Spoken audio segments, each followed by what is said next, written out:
మనమందరం కష్టపడి పనిచేస్తున్నాం కాబట్టి ఈనాడు భారతీయ జనతా పార్టీని ప్రజలు నమ్ముతున్నారు.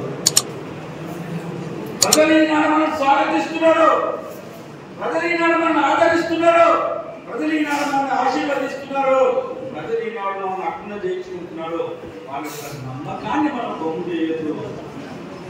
కాబట్టి ప్రజలకు కావలసినటువంటి ఏదైతే రాష్ట్ర ప్రభుత్వము వాగ్దానం చేసి ఓటు గుంజుకుందో దానికి వ్యతిరేకంగా మనం అది అమలు చేయాలి. డబుల్ బెడ్రూమ్ చేయాలి, రేషన్ కార్డు ఇవ్వాలి, మహిళలకు ఇచ్చినటువంటి గ్యారెంటీ పూర్తి చేయాలి, రైతులకు ఇచ్చినటువంటి గ్యారెంటీ పూర్తి చేయాలి, నిరుద్యోగులైనటువంటి యువకులకు ఏదైతే 4000 రూపాయలు పెన్షన్ ఇస్తానన్నాడు, నిరుద్యోగ వృత్తి ఇస్తానన్నాడు, అది ఇవ్వాలి.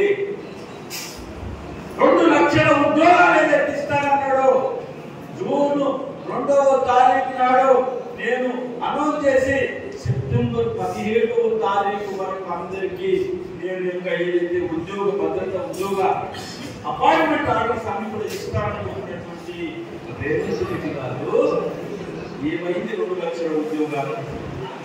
ప్రజలకు సమాధానం చెప్పాలి. తెలంగాణ ఆవిర్భావమే నీళ్లు, నిధులు, నియామకాలే. ఈ మూడింటి దారి మళ్లించినటువంటి రేవంత్ రెడ్డి ఆనాడు కేసీఆర్ ఈనాడు రేవంత్ రెడ్డి చూస్తుంది.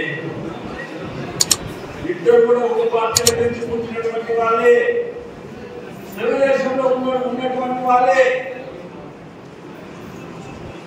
కాబట్టి భారతీయ జనతా పార్టీ ఈనాడు ఈ పెద్ద ఇచ్చినటువంటి వాగ్దానాల మీద పెద్ద ఎత్తున ఉద్యమాలు చేయాలని చెప్పని మొన్నటి రోజున నిర్ణయం తీసుకోవడం జరిగింది. అదే రకంగా జిల్లా స్థాయిలో కూడా ఈ కార్యక్రమాలు చేయాలి. జిల్లాలో కూడా ప్రజలందరూ కూడా మహిళల్ని, యువకుల్ని, రైతుల్ని, కార్మికుల్ని వీళ్ళందరూ కూడా ఒక నాటికి తీసుకొచ్చి వాళ్ళకి కావాల్సినటువంటి వాళ్ళకి రావాల్సినటువంటి న్యాయమైనటువంటి అభివృద్ధి ఏదైతుందో వాళ్ళకి జరగాలి. రాష్ట్ర ప్రభుత్వం ఆ దిశగా పనిచేయాలి. ముఖ్యంగా దళితులకు ఇచ్చినటువంటి మాట్లాడతాం చెప్పారు, మిత్రులు చెప్పారు. ఎస్సీ కమిషన్ ఏ రకంగా దాన్ని నీరు రాస్తున్నారు. గిరిజనుల గురించి సబ్సిడీ గురించి చెప్పారు. ట్రాక్టర్ల గురించి డబ్బు కడితే సబ్సిడీ రాలేదు. వీటన్నిటికీ కూడా మనం దళితులు, గిరిజనులు, మహిళలు, యువకులు, కార్మికులు వీళ్ళందరి గురించి తప్పనిసరిగా కలిసి కార్యకర్తగా